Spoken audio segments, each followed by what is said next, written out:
और post biotics it's a new thing.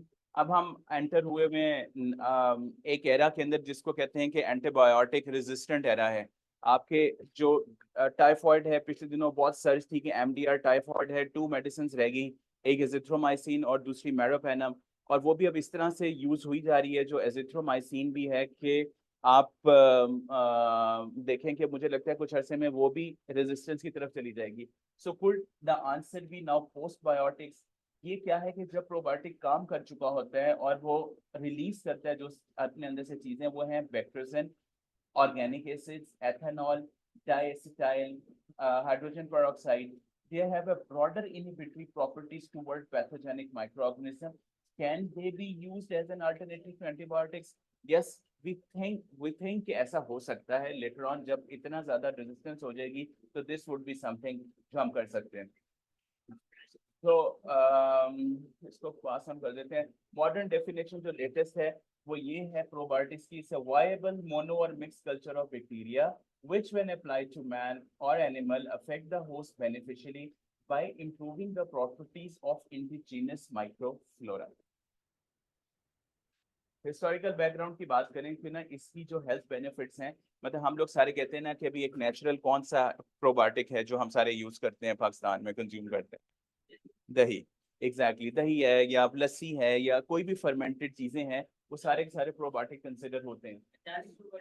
Yes, अचार भी प्रोबायोटिक है, जो भी फर्मेंटेड चीजें हैं।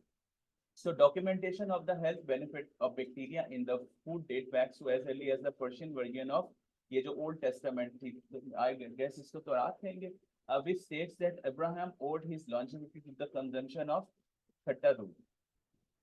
So अगर पीछे जाएं तो human diet for millennia, it's a historical background. Probiotic Greek word से निकला, इसका मतलब है life. Lister was a scientist in 1880. He isolated lactic acid bacillus from rancid milk, subsequently was isolated from human gut. Louis Pasteur credited for first discovering lab in lactic acid bacillus in 1857, जब हम जंग आजादी लड़ रहे थे यहाँ पे।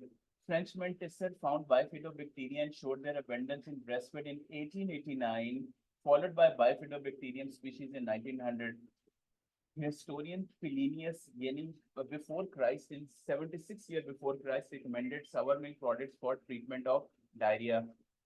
दही का कॉन्सेप्ट, ये बंदा मैकनीथॉफ है, he is Nobel laureate, he claim that yogurt promotes health and longevity. और इनका जो आर्टिकल है 1800 में छपा है, उसमें लिखा हुआ है, स्टार्ट वो इस चीज से करते हैं कि I fail to understand the people who use yogurt कि वो मर कैसे जाते हैं, इट्स सो बेनिफिशियल। और बाकी एल्फ्रेड नेसल ने 1917 में आइसोलेट किया था इकोलाई, और 1960 में फर्स्ट टाइम कॉइन की गई थी टर्म प्रोबायोटिक्स की। इतनी ज्यादा हाइप किया है बिकॉज दे प्ले अ की रोल इन डिफेंस फंक्शन, यूपेप्सिया यानी ये जो डिस्पेप्सिया है, along with catabolism, anabolism, impact gut brain responses, an emergence of microbiota with resistance and tolerance to existing conventional हमारी novidats और blah blah flagells, and antibiotic has decreased the drug efficacy, hence इन पे बहुत ज्यादा काम हो रहा है। और अगर आप देखें 1996 में अगर इनके पास कोई 100 के करीब पब्लिकेशन थी, तो अब कोई 10, इस वक्त ये तो मैंने कोई पुराना डाला हुआ है, इस वक्त 10,000 के करीब पब्लिकेशन हैं ऑन पबमेड जो छप चुकी हैं इस सब्जेक्ट के ऊपर। सो व्हाट इज नॉर्मल और हेल्दी गट? नॉर्मल और हेल्दी गट वो है कि आप यहाँ पे आप बैठे हुए हैं और हमें ये नहीं पता कि हमारी आंत काम करी है या नहीं करी, और अगर हम यहाँ पे बैठे हुए हैं और हमें डकार आ रहे हैं या हमारे पेट में गैस है या हमारे जहन में कोई मतलब और वो चल रहा है कि मुझे I have to go to the washroom, that is unhealthy gut. लेकिन अगर आप यहाँ पे बैठे हैं और आपको कोई जीआई सिम्टम नहीं है, so this is what the healthy gut is.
जो हार्मफुल बैक्टीरिया हैं इसमें प्राइमरी स्ट्रेप्टोकोकल है, इनकी ज्यादा बैक्टीरियोइड ज्यादा होती है। जो ब्रेस्ट फेड इन्फेंट हैं उनके अंदर production of lactic acid other Organics होती है, लो इंट्रा ल्यूमिनल पीएच है, एक्सक्लूसिवली फॉर्मूला फेड इन्फेंट में मोर ब्यूटाराइड प्रोडक्शन है, नियर नॉर्मल न्यूट्रल पीएच होती है। तो अगर एक जनरल हम प्रोबायोटिक्स की बात करें तो उसके क्या कैरेक्टरिस्टिक होते हैं जो उसको आइडियल प्रोबायोटिक बनाते हैं? वो it should be a living organism, it should be non pathogenic, should remain viable and stable after culture, manipulation and storage before consumption. It should be stable in acid and bile, persist in GIT, and health benefit beyond general nutrition है. They should adhere to the target epithelial tissue in the gut जाके वो कहे और resistant हो to the acid and bile जो है वहाँ पे आपकी उसके अंदर, और नहीं तो उसका फायदा नहीं होगा। So when mechanism of action क्या है? अगर आप जनरली देखें तो TH1 की प्रोडक्शन को ज्यादा करता है, TH2 की प्रोडक्शन को कम करता है, जिसकी वजह से वो स्क्यू नहीं करता टुवर्ड ऑटोइम्यून या एलर्जी की तरफ, लेकिन उनको अंदर इम्यूनिटी प्रोड्यूस कर देता है बाय इंक्रीजिंग द साइटोकाइन जो कि TH1 डिपेंडेंट है, इंटरफेरॉन गामा, IL-6 TNF है। इसी तरह short chain fatty acid which is a food for colonocytes, इनकी प्रोडक्शन को बढ़ाते हैं, लोकल म्यूकोजल IgA को बढ़ाते हैं और गट की इम्यूनिटी को बूस्ट करते हैं। इसी तरह इंक्रीज करते हैं टाइट जंक्शन प्रोटीन जिसकी वजह से लीकी गट्स नहीं होती। So mechanism of probiotics and prebiotic host interaction क्या है? इसके दो तरह के इफेक्ट हैं, immunologic and non immunologic. Immunologic क्या है कि activate local macrophage to increase antigen presentation to the B cells and increase secretory local IgA production, modulate करता है साइटोकिन IL-6 और 10 की प्रोडक्शन को बढ़ाएगा, इंड्यूस करेगा tolerance to the food antigens. Non immunological effects क्या है? फूड को डाइजेस्ट करता है, compete for nutrients with pathogens, मतलब उनको वो खाने नहीं देता और वो मर जाते हैं फूड की नॉन अवेलेबिलिटी की वजह से। आल्टर करता है लोकल पीएच को, create unfavourable local environment for bacteria, produce bacteriocins जो कि मार देता है गंदे बैक्टीरिया को। स्केवेंज सुपर ऑक्साइड जो मैंने आपको पहले बताया H2O2 प्रोड्यूस कर रहा है, स्टिमुलेट एपिथेलियल म्यूसिन प्रोडक्शन हो रहा है, एनहांस इंटेस्टाइनल बैरियर हो रही है। Prebiotics more less metabolic effects हैं, these are the food for वो, और जब ये आप शॉर्ट चेन फैटी एसिड्स हैं ये जब जाके कोलोनोसाइट पे एक्ट करते हैं तो this is the food for them, it keeps colon healthy and not leaky, और it helps in the absorption of ion like calcium, iron and magnesium. It enhances host immunity by increasing IgA production and cytokine modulation. तो generally अगर हम इसको जरा wrap up करें कि TH1 और TH2 balance जो है वो खराब हो जाता है अगर डिजीज हो। प्रोबायोटिक्स क्या करते हैं कि आपके TH1 रिस्पॉन्स को और उसको बैलेंस करके रखते हैं। अगर इनएडिक्वेट TH रिस्पॉन्स होगा तो आप क्रॉनिक इन्फेक्शन की तरफ जाओगे, अगर ओवर एक्टिव TH2 रिस्पॉन्स होगा तो एलर्जीज एंड ऑटोइम्यून डिजीजेज ज्यादा होंगी, जो अब आजकल आप ज्यादा देख भी रहे होंगे कि जो एलर्जीज के केसेस हैं या एस्थमा के या राइनाइटिस के वो बहुत बढ़ते जा रहे हैं। So अगर two branches of immune system can be balanced by stimulating TH1 and decreasing TH2, then symptom of these illnesses would diminish or disappear. Dysbiosis वही है कि अगर ये बैलेंस खराब हो जाए और आपको कोई प्रॉब्लम हो रही है गट में तो this can be considered as dysbiosis. So this is important. वो कहते हैं एक saying है ना कि whatever happens in Las Vegas stays in Las Vegas, but your gut is not Las Vegas, and what happens in the gut does not stay in the gut. It has to come out either through vomiting or through diarrhea or in the gas or something. अच्छा जी, और अगर हम available probiotics की बात करें तो we have now a battery of probiotics available in bifidobacteria, lactobacillus है, fungus based है, यीस्ट बेस्ड हैं, बैसिलस के स्पोर्स आ गए।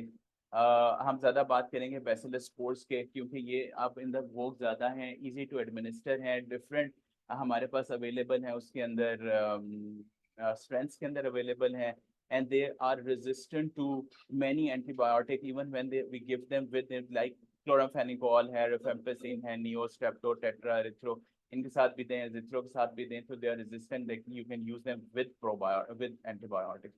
Probiotics की यूज acute watery diarrhea में ये एक स्टडी की गई थी जिसमें इन्होंने लिखा कि duration of diarrhoea was significantly reduced in symbiotic group when compared to the control group, and mean length of hospital stay was shorter in the symbiotic. एक दिन भी फर्क पड़ जाए तो आपका खर्चा भी कम होता है, माँ को भी टेंशन कम होती है और वो आराम से जाके बच्चों को भी देख सकती है.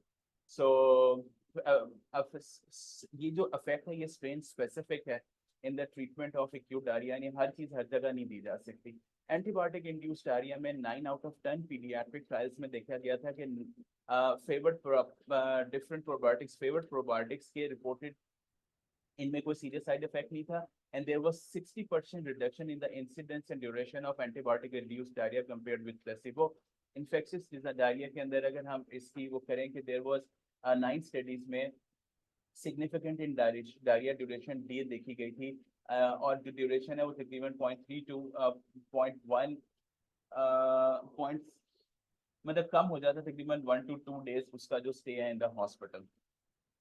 Chemotherapy induced diarrhea में भी there is a significant effect of using probiotics along with chemotherapeutic agents, क्योंकि जो वो सारा आपकी जब रेडिएशन हो रही होती है या कीमोथेरेपी देती हो तो आपका सारा गट का माइक्रोबायोटा ऊपर नीचे हो जाता है. क्लॉस्ट्रिडियम डिफिसिल, ये जो क्लॉस्ट्रिडियम डिफिसिल है ये आपके पास प्रेजेंट कर सकता है या तो सूडोमेम्ब्रेनस कोलाइटिस के साथ या वो सिंपल एक्यूट वॉटी डायरिया के साथ, और उसको प्रिवेंट करने के लिए we have a very good तरीका कार के उसको आप साथ में अगर आप प्रोबायोटिक दे दो तो आप एंटीबायोटिक दे भी रहे हो तो वो उसको ये प्रॉब्लम नहीं होगी और बच्चा बच जाएगा और आपको बाद में उसके ज्यादा स्टे नहीं करना पड़ेगा. इसको हम आगे पास ऑन कर देते हैं क्योंकि हमारे पास टाइम नहीं है. नेक्रोटाइजिंग एंटेरोकोलाइटिस, जो बच्चे हमारे न्यूबॉर्न होते हैं जो प्रीटर्म है, so several studies do support probiotic as being effective in preventing necrotizing enterocolitis, or Cochrane collaboration recommends routine use in practice.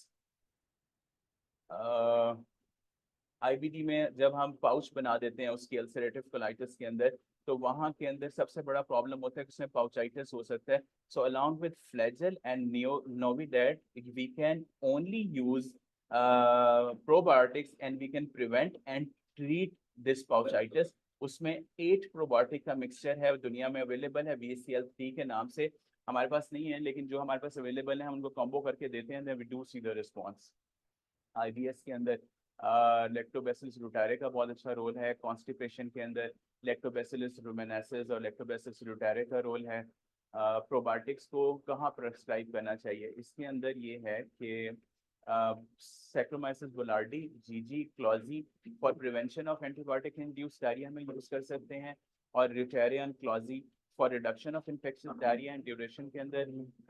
GG eczema में भी यूज हो रही है. Rutari जो है वो इन्फेंटाइल कॉलिक के अंदर यूज हो रही है. डोजेस जो है डिपेंडिंग अपॉन डिजीज क्या है, आप 100 million to 1.8 trillion colony forming units per day use कर सकते हो.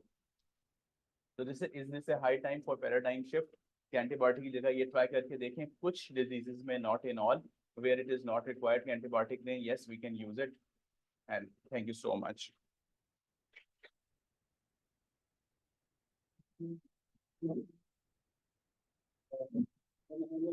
आजकल तो एंटीबायोटिक रेजिस्टेंस का दौर आ गया और जितना डॉक्टर साहब ने जैसे बताया कि ना हमारी सैनिटेशन प्रॉपर है ना सारा, तो रोल ऑफ प्रोबायोटिक्स जो है वो बहुत इम्पोर्टेंट हो चुका है. और हम हसन साहब आपके बहुत मशहूर हैं कि आपने आए. स्नोफी का बहुत शुक्रिया. और इनकी एंटेरा जर्मीना आप अक्सर यूज़ करते होते हैं, बड़े अच्छे उसके रिजल्ट हैं. तो जी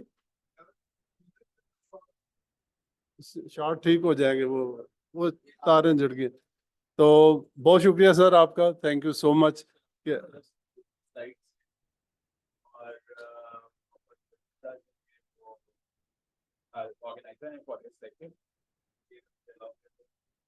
चलिए आ जाए जल्दी.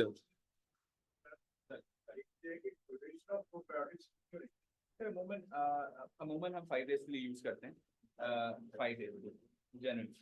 और कुछ हैं जिसके अंदर जिसका आप एच पायलोरी ट्रीट कर रहे हैं. एच पायलोरी ट्रीट करने के अंदर उसके 2 फायदे होते हैं. We usually give it for 21 days. एक तो वो एंटीबायोटिक जो उसके साथ क्लैरिसिड और आप एमॉक्सिसिलिन दे रहे हो उसके साइड इफेक्ट नहीं होते.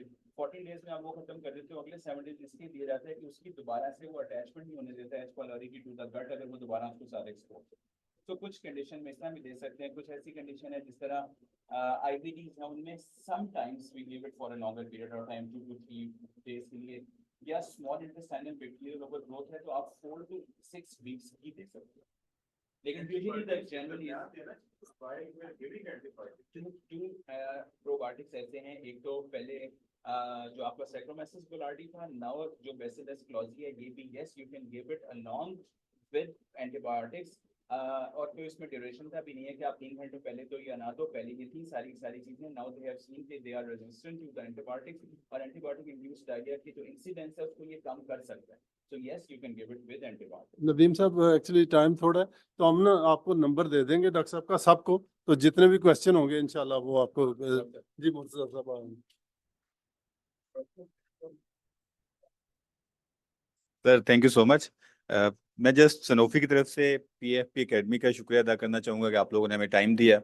और इसके बाद अगर देखा जाए तो हमारा जो सनोफी में काफ़ी सारी टीम्स है, उसमें हमारी एक टीम है कंज्यूमर हेल्थ केयर की, जिसमें हमारे पास 3 ब्रांड्स हैं, जिसमें नंबर 1 पे एंटेरोजर्मिना है, उसके बाद नोस्पा और टेलफास्ट है।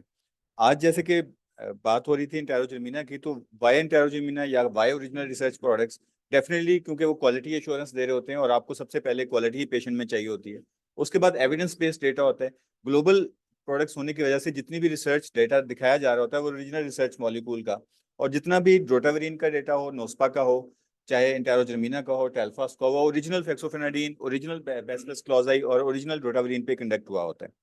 जबकि बाकी सबके पास सिर्फ और सिर्फ आप कह सकते हैं कि सिर्फ डेटा होता है, वो सिर्फ कॉपी किया हुआ उन्होंने नेट से। हमारे पास जो बैसिलस क्लॉज है ये 2 स्ट्रेंथ में अवेलेबल है, 2 बिलियन और 4 बिलियन में। 2 बिलियन में 20 की पैकिंग में भी है और 10 की पैकिंग में भी है, और 4 बिलियन जो है वो इस वक्त 10 की पैकिंग में अवेलेबल है। आपका बहुत शुक्रिया, आपने हाईलाइट किया। करंटली सर जो 2 बिलियन है वो पूरे लाहौर में फ्रीक्वेंटली अवेलेबल है, और जो 4 बिलियन है वो कुछ एरियाज में भी शॉर्ट है। इसी वीक के एंड तक 4 बिलियन जो है तमाम एरियाज में इंश्योर कर दिया जाएगा सर। और उसके बाद से जैसे डॉक्टर साहब ने पहले बताया था कि प्रोबायोटिक्स कैसा होना चाहिए, तो उसी को मीट करते हुए बैसिलस क्लॉजी उसकी कंडीशंस को मीट करता है, लाइव रहता है, माइक्रो ऑर्गेनिजम्स उस पे और स्पोर फॉर्म में है ताकि रेजिस्टेंट रहे, और ना सिर्फ हीट स्टेबल है, एसिड स्टेबल है, और गट में जाके प्रोलिफरेट होता है और आगे जाके अपना एक्शन जो है इंजर्ट करता है। जैसे बात हो रही थी कि क्या एंटीबायोटिक के साथ दिया जा सकता है या नहीं, ये एक लंबी लिस्ट है, पेनिसिलिन, सेफलोस्पोरिन, मैक्रोलाइड, टेट्रासाइक्लिन, इन तमाम के साथ दिया जा सकता है। सिर्फ 2 एंटीबायोटिक ऐसी हैं जो इससे सेंसिटिव हैं, एक है टिकोप्लेनिन, बिल्कुल एंड पे मेंशन है, और एक है वेंकोमाइसिन। अगर टिकोप्लेनिन और वेंकोमाइसिन एंटेरोजर्मिना के साथ देंगे तो देन हो सकता है कि वो एंटेरोजर्मिना को भी डेथ कर दे और किल कर दे और उसकी एफिकेसी स्टैब्लिश ना हो सके। अदरवाइज बाकी तमाम एंटीबायोटिक से रेजिस्टेंट है, उनके साथ दिया जा सकता है। और इसकी पैलेटेबिलिटी बहुत ज्यादा अच्छी है कि पेशेंट जो पेडियाट्रिक पॉपुलेशन है, इवन के एल्डर एज में भी कलरलेस, टेस्टलेस, ऑर्डरलेस है। इसमें 4 डिफरेंट स्ट्रेन है जो मल्टीपल एंटीबायोटिक से रेजिस्टेंट है, और फिर ये भी है कि सेफ और वेल टॉलरेटेड है, शुगर फ्री है, इवन कि आपके डायबिटीज के पेशेंट्स में भी ऐड किया जा सकता है।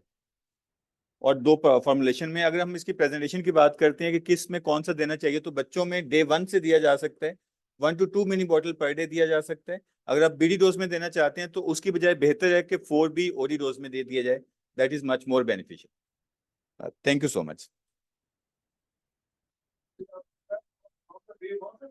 जी सर, डे 1 से जी हमारा जो इवन के यूरोपियन जो लीफलेट है उस पर मेंशन है कि डे 1 बहुत शुक्रिया जी।